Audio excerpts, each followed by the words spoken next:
కొట్టుకోను జీరవాగడ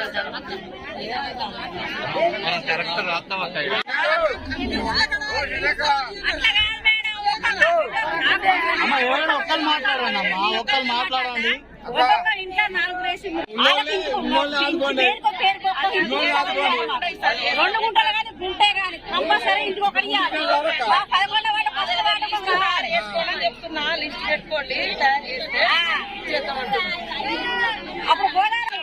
ఆదాయం చేయలేదు మీరు వచ్చి మీరేమన్నా చేస్తారని మీరు వచ్చినట్టు కూడా కాంగ్రెస్ హయాంలోనే ఇళ్ల స్థలాలు వచ్చినాయి ఊరు పెరిగింది ఇప్పుడు మేము చేస్తామని అంటారు లిస్ట్ పెట్టుదని చెప్తున్నా అదే మేడం లిస్ట్ పెట్టుదని అంటారు ఇప్పుడు వర్షకాలం ఉన్న వానలల్లా నేనే అంటారు వానలు పుడితే మేము వస్తాను మీరు గుర్తు చేస్తారు ఎండాకాలంలో మీరు నిద్రపోతున్నారు మీరు నిద్రపోతున్నారు ఈ లోపు ఫారెస్ట్ భూమి అంటే ఫారెస్ట్లతో మాట్లాడతాం రెవెన్యూ అయితే మనమే ఇచ్చేస్తాము ఇది అవుతుంది ఎంతో కొంత మీకు మాత్రం తప్పకుండా ఈసారి మార్పు అక్క మాకు